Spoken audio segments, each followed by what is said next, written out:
Dear student of SYBSC, first of all welcome to all of you. Today we are going to see total differentiation.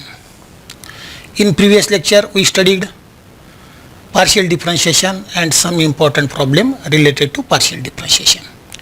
In partial differentiation we consider a function f is equal to f of x and y. Here x and y are two independent variable, whereas f is dependent variable. When x is changes or when there is a small change in x, at that time y may or may not be changed, but f is changes by delta f plus delta f. What I say, if the x is changes by x plus delta x, at that time y may or may not be changed, but there is change in function f. Similarly, when there is a change in y plus delta y, at that time x may or may not be constant, but there is change in function f is f plus delta f. Such type of differentiation is called partial differentiation. Now in this total differentiation we are again going to consider a function f is equal to f of x and y. Here also x and y are two independent variable. Now suppose that there is a small change in x, that is x changes to x plus delta x, and there is a small change in y, that is y changes by y plus delta y. When x and y changes, or when there is infinitesimal change in x and y simultaneously,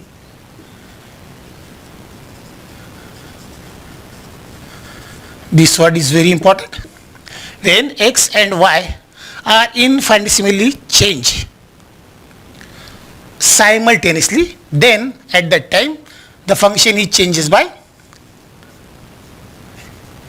f plus delta f. Then this type of differentiation is called total differentiation or total differential. Okay. Now suppose, to understand this, consider a function and change in x and y simultaneously.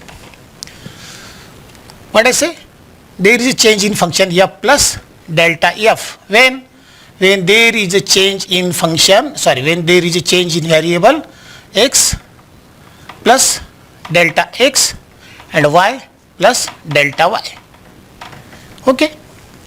From this we can write delta f is equal to f of x plus delta x comma y plus delta y minus f. Take this f to RHS of this equation, but f is equal to what? F of x y. Therefore delta f is equal to f of x plus delta x comma y plus delta y minus f of x y. Okay. Now in order to obtain the total differentiation, make there is a small rearrangement, that is subtracting and adding x comma y plus delta y in above equation. Therefore we have delta f is equal to f of x plus delta x comma y plus delta y minus x comma y f of x comma y plus delta y. Add first, then subtract first and then add f of x comma y plus delta y minus f of x y as it is. Remember that when we subtract and add the same term, then there will be no change in the given function or differentiation. Then this may be right, delta f is equal to f of x plus delta x comma y plus delta y minus f of x comma y plus delta y Divide this term by delta x and multiply this term delta x. By multiplying delta x and dividing by delta x, again there is no change in the term.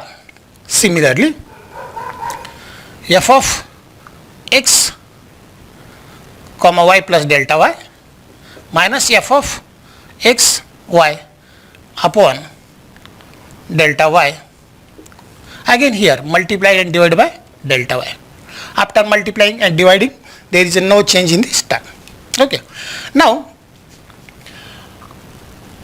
consider a consider a case when when delta x and delta y changes infinitesimally or made a change in them extremely very small.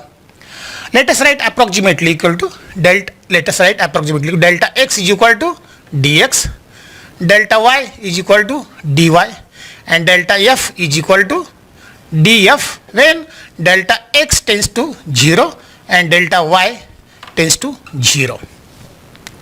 That means when there is a change in x and y, but the change is infinitely very small. That means the change in x is very close to 0 but not 0. Similarly, change in y is very close to 0 but not 0. Therefore, by taking the limit delta x tends to 0 and delta y tends to 0, we have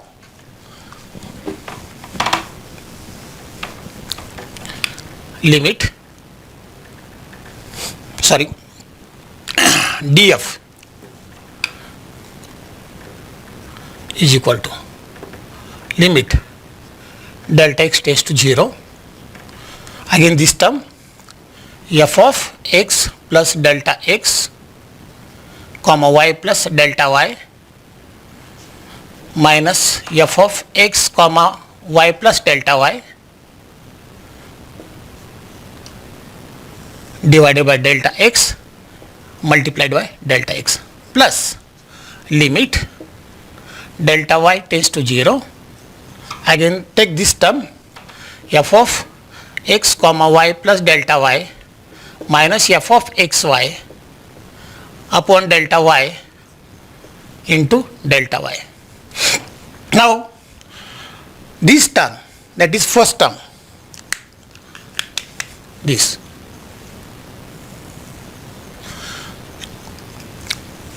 we can write df is equal to d by f by d by x into dx.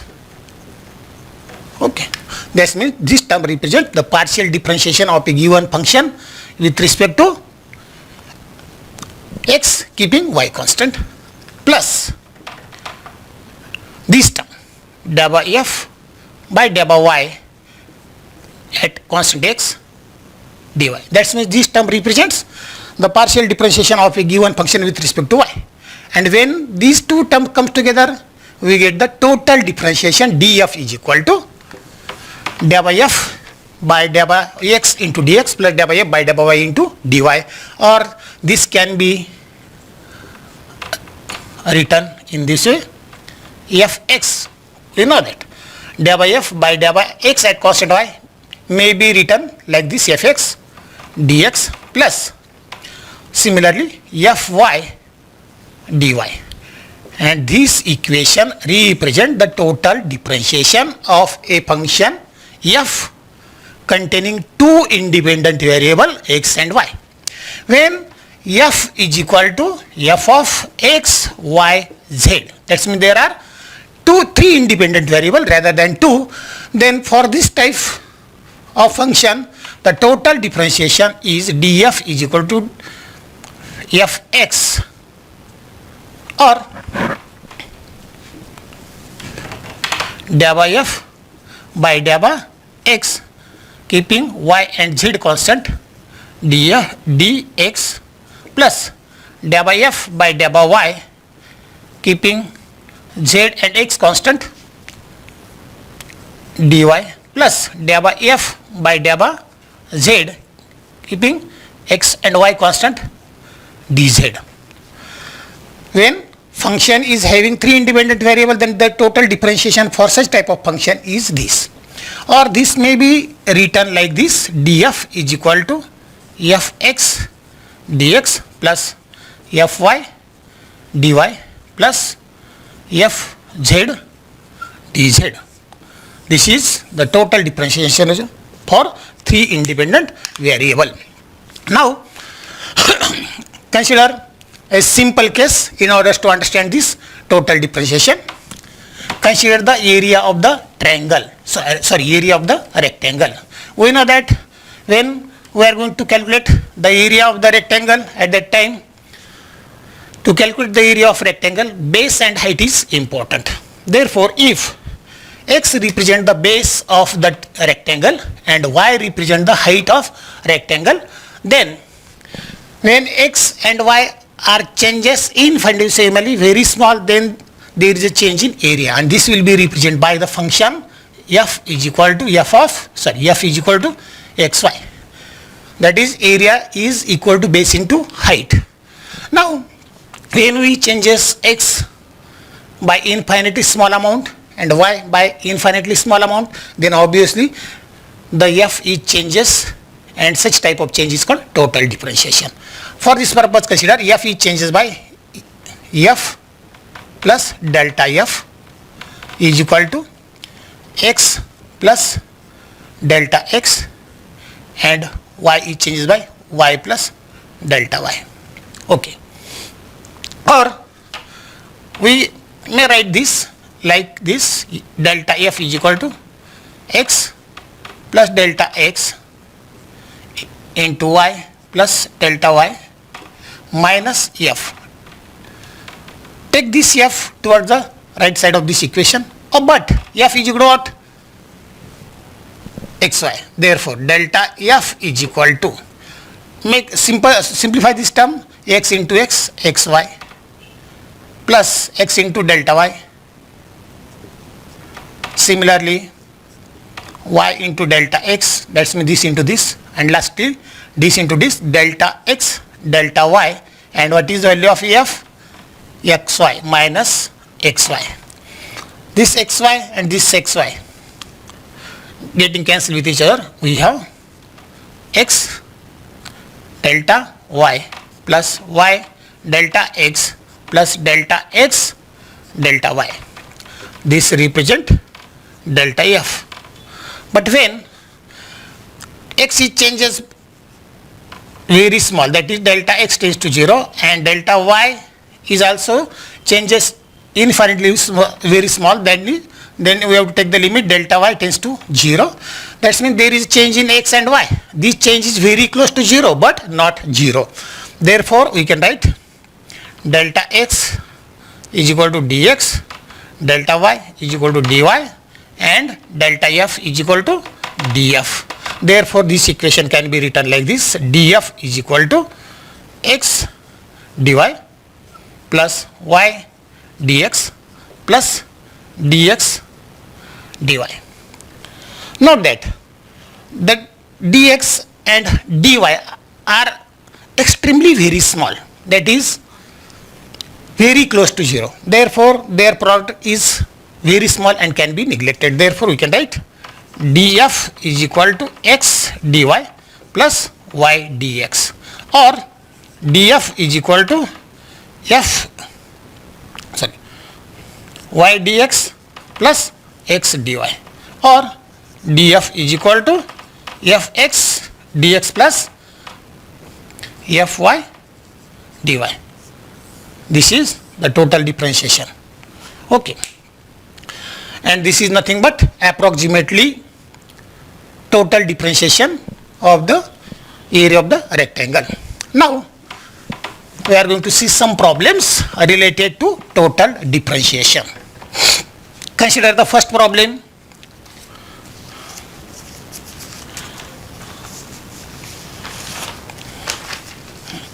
Find the total differential of a function. You are giving a function f is equal to f of xy is equal to y exponential x plus y. Sometime instead of this may be written like this, y e raised to x plus y. You are given a function and you have to find out the total differentiation. Now solution, given f is equal to y exponentially x plus y. Suppose this is equation number 1. Then differentiate this equation with respect to y first. That is del by f by del by y. Sorry, differentiate this equation with respect to x. We have del by x into y exponentially x plus y. Solve this. Use u by v rule. Then we get y exponentially x plus y. U v rule. Suppose this is equation 2. How it occurs? U v rule, u v is equal to u dv plus v du. Apply this rule to solve this differentiation. Simply we get this expression. Okay. Now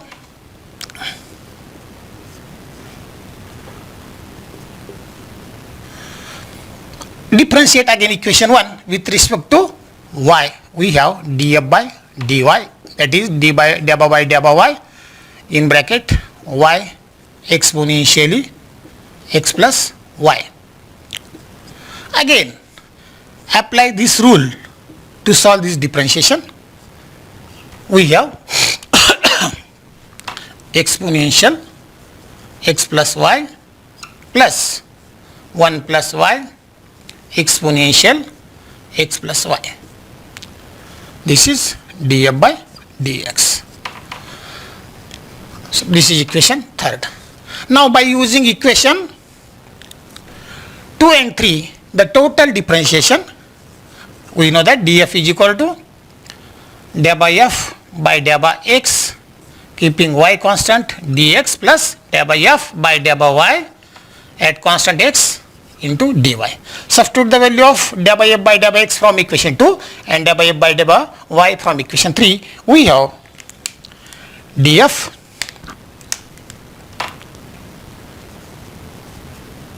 is equal to y exponential x plus y dx plus exponential x plus y plus 1 plus y exponential x plus y. In this way we get the total differentiation of a given function. Now consider the second problem.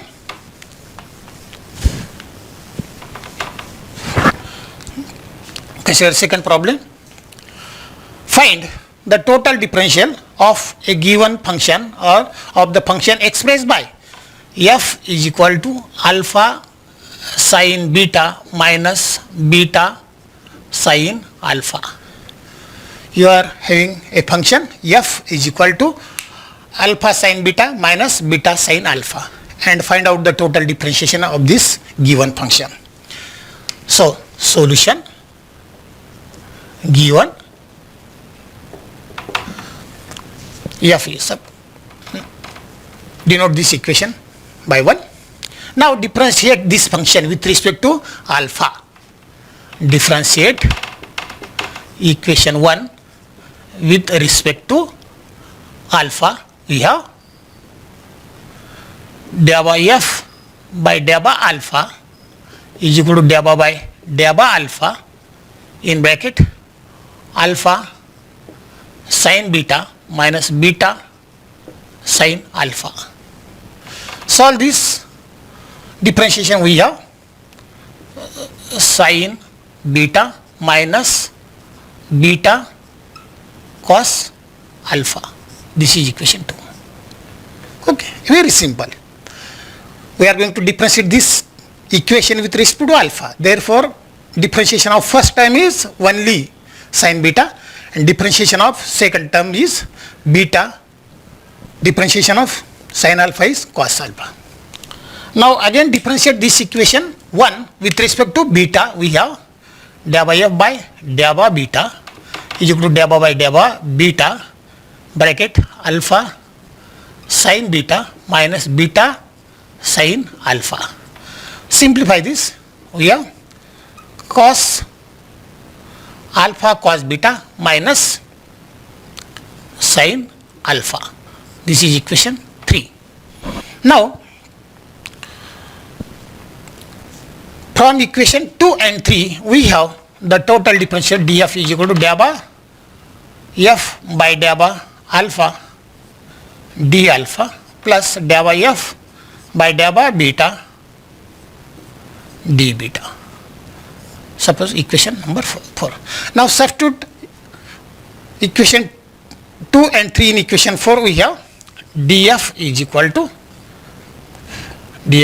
to sin beta minus beta cos alpha d alpha plus value of this, that is equation 3, alpha cos beta minus sin alpha d beta. This equation, suppose this is equation 5. Equation 5 gives the total differentiation of equation 1. Okay. Now see one more problem.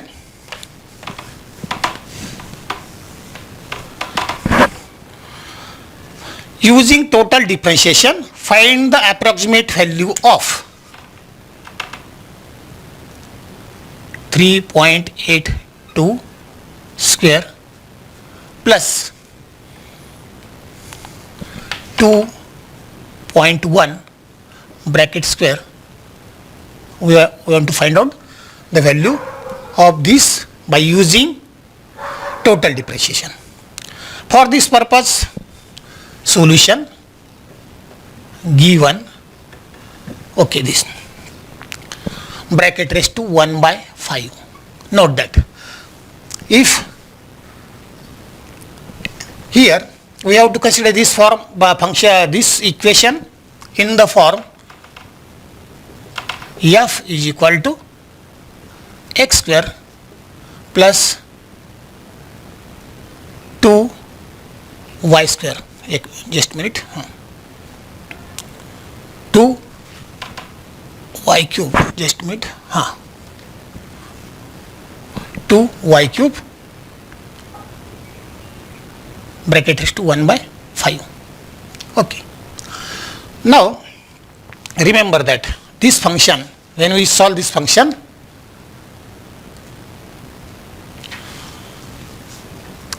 x is approximately equal to 4 because 3.82 is very close to 4 and y is very close to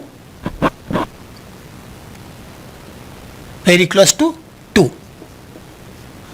Therefore 4 and 2 are the approximate value of x and y respectively. Okay. Now x is changes by x plus delta x, and after changing x by delta x there is small change in x and we have 3.82. Similarly y changes by y plus delta y and we have value of it is 2.1. Okay.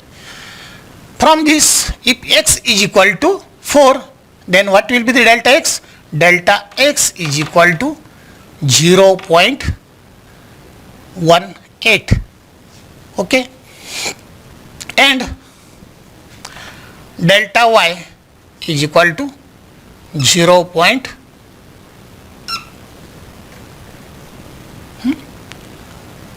Because, or simply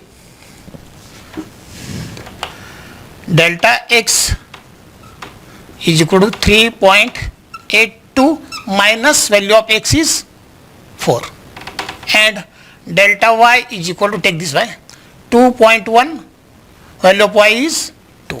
Therefore, delta x is equal to minus 0.8 and y is equal to 0.1. Sorry, 0.01, and here value of is 1.8. In this way, we have value of x, value of y, delta x and delta y. Then substitute the value in total differentiation. First of all, what will be the total differentiation? df is equal to dA by f by dA by x at constant y dx plus dA by f by dA by y at constant y dy.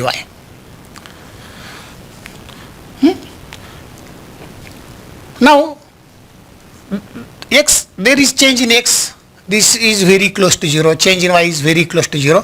Therefore, instead of this delta x and delta y, we can consider dx and dy, and for delta f we consider df. Therefore, substitute the value of this. First value of what is the differentiation? X square plus 2y cube bracket is to 1y 5. Value of this dx is what is the value of dx? 0.18.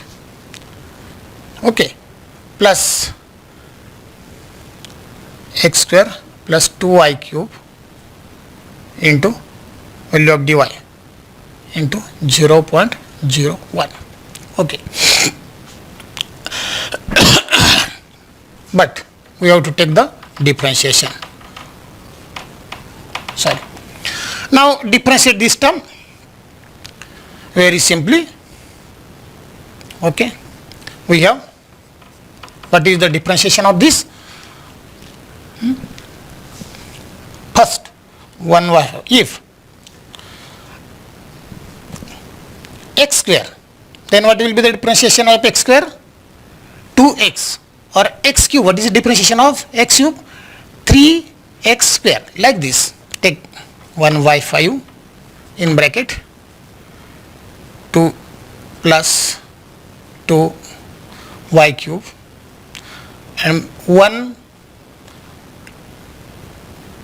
minus 1. Therefore, 1 by 5 minus 1 is nothing but minus 4 by 5 into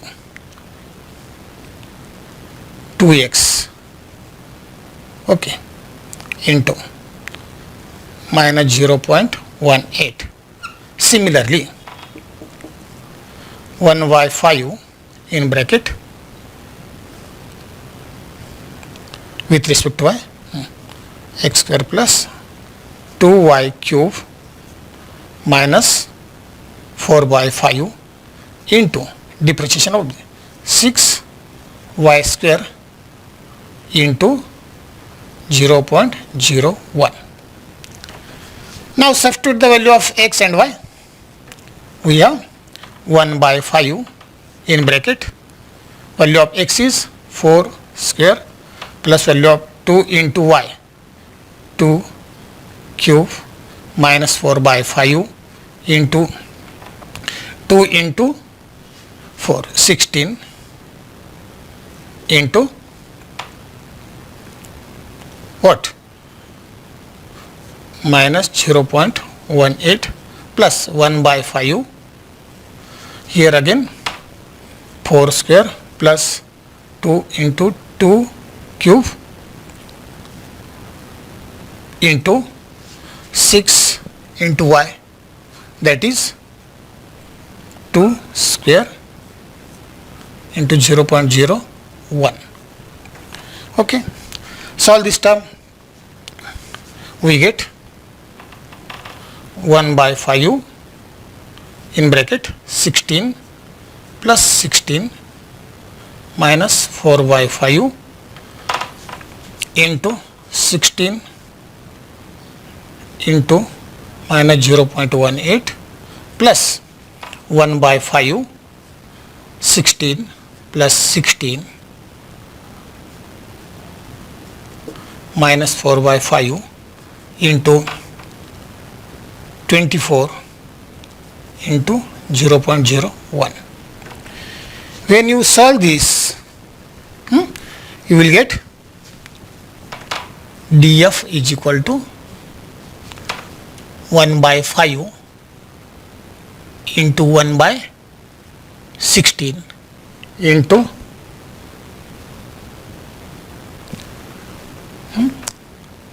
just a minute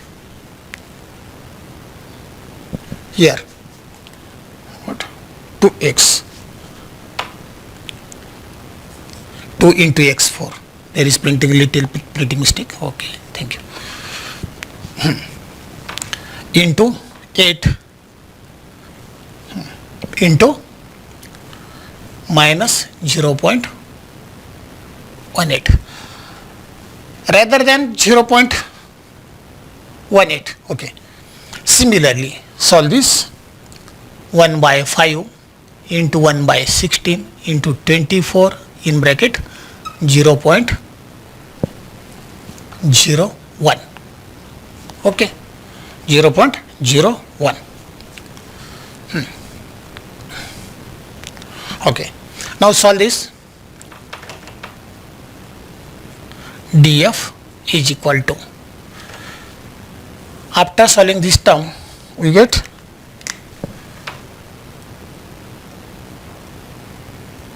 minus 0.018 plus solve this term, we get 0.012. Okay, sorry, 0.03. Okay, now add this, we get df is equal to 0.012. This is the final differentiation df, but we know that f is equal to what?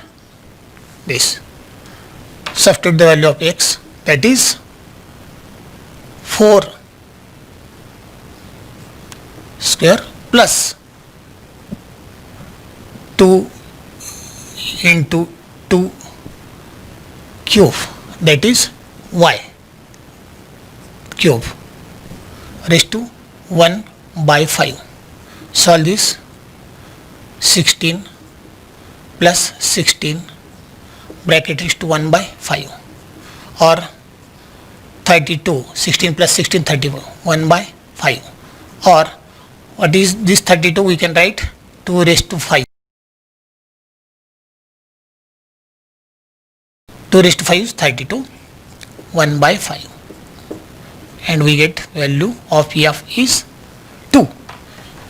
Now we have two values, df is equal to 0.1.2 and f is equal to 2, and function, we know that there is a change in function. Function is changes by f plus delta f, therefore value of f is 2 and value of delta is 0.012.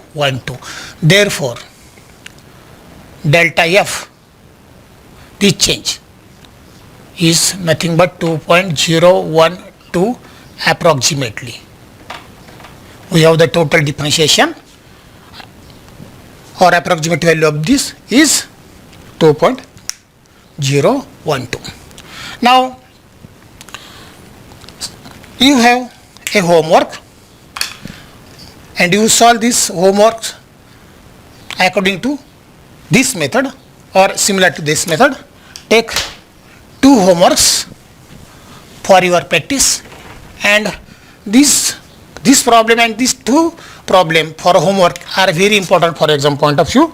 First, find the approximate value of 2.99 bracket square plus 3.99 bracket square. This is a given function, or you can write this function f is equal to 2.0.99 bracket square plus 3.99 bracket square raised to 1/2. Now solve this problem by similar way. Here x is approximately equal to 3 and y is approximately equal to 4. Delta x is equal to 3 minus 2.99 and delta y is equal to 4 minus 3.99. Then by taking the value of x, y, delta x, delta y, solve the or obtain the approximate value of this by similar method. Now one more homework. Find the answer of this. When you solve, you get the answer 4.986. Now second problem for homework, you are having a function f is equal to 6.01 bracket square plus 8.01 bracket square. Solve this at home by similar method. Okay, answer will be 10 point, just a minute, 01 14. Again there is a hint, x is very close to 6, therefore value of x is 6. 8.01 is very close to 4, therefore approximate value of x is 8, and delta x is 0.1 and delta y is 0.1. Then by considering value of x, delta x, y, delta y, and solve this problem by similar method, and after solving we will get the answer like this. Now the last problem.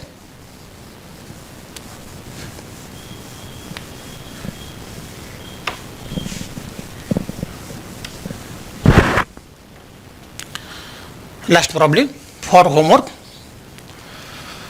Find the percentage error in the area of ellipse. Suppose this is ellipse and this is the semi-major axis of ellipse and this is semi-minor axis of ellipse. Suppose A is the semi-major radius and B is the semi-minor radius. And when you are going to calculate the area, at that time there is a error in semi-minor axis, that is semi-minor radius is A and semi-major radius is A, and therefore semi-major diameter is twice A. Semi-minor radius is B and diameter is twice, that is twice B. That is 2A and 2B represents semi-major and semi-minor axis. Okay, and when you going to measure the semi-major and semi-minor or major axis and minor axis, then there is 1% error. When you measure the semi-major axis, then there is 1% error. When you measure the minor axis, then there is 1% error. When you are going to calculate the area of the ellipse, at that time you have to find out what will be the total percentage error in the area. Okay, suppose A is the area of this ellipse. A is the area of the ellipse whose major axis is twice A and whose minor axis is twice B. Okay, now you should know the equation of ellipse. Equation of ellipse is x square, okay, upon A square plus y square upon B square is equal to 1. This is the equation of ellipse, and area of the ellipse is pi AB.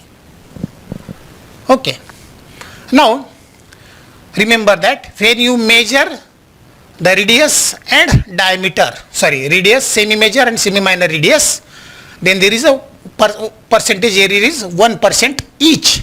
Okay, now when you calculate the area, then what will be the total area you want to find? You want to find that error, percentage error in the determination of area. Okay, therefore for this purpose, taking the log on both sides, log A is equal to log pi plus log A plus log B. Then suppose this is equation 1, this is 2 and this is 3.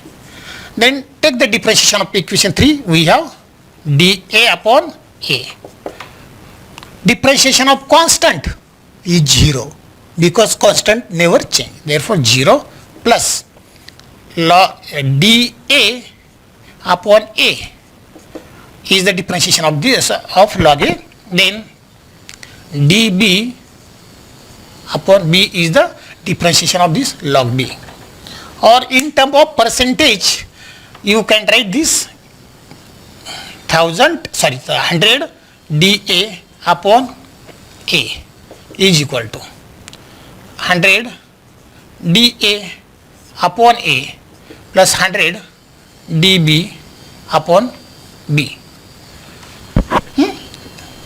When you consider the measure in semi minor, this is 1%, that is 100 dA is equal to A is 1%, that is this, and 100 dB upon B, this is 1%, like me this. Then total or percentage area in percentage error in the area is equal to 1 plus 1, that is equal to 2%. Therefore, when you calculate the area, you will find there is a 2% error in the area of the ellipse. Okay. In similar way, I am giving you 2 homeworks and you have to solve these 2 homeworks by using this method. First problem is when you are going to calculate the acceleration due to gravity of the pendulum, simple pendulum, we have the formula G is equal to 4 pi square L upon T square. This is the formula for calculation to calculate the acceleration due to gravity of the simple pendulum. But when you where L is the length of simple pendulum and T is the period of oscillation. When you measure the length, then there is a 5% area. Sorry, there is 5% area. When you measure the length of simple pendulum, then there is a 5% error. And when you calculate or when you measure the period, then there is 2% error. What I say, you are going to calculate the acceleration due to gravity of a simple pendulum by the formula 4 pi r square L upon T square. And during the calculation of this, when you are going to measure the length, there is a 5% area, and where you are going to measure the period, then there is a 2%. Then you have to find out the relative percentage error in G. Again, what you have to do? Take the log on both sides, that is log A is equal to log 4 plus 2 log pi plus log L minus 2 log T. Then differentiate and substitute the error and find out the percentage error. Then second problem for homework, that is resistance of uniform wire, and that resistance of the uniform wire is measured by the formula sigma L upon pi r square. You are going, suppose this is a uniform wire and wire of this length is L and diameter of this wire, radius of the wire is 2. Radius of the wire is 2 and length of the wire is L. But when you measure the length and radius, then there is a error in measurement of length is 2% and measure in radius. When you measure the radius, there is 3% error. Then when you are going to calculate R by this formula, then what will be the relative percentage error in R? Again, for this purpose, you have to take the log on both sides, that is log R is equal to log sigma plus log L minus log pi minus log 2 log R minus 2 log R. Then differentiate this equation, substitute the value of percentage error and find out the relative possible error. Okay, we shall stop here. Have a good day.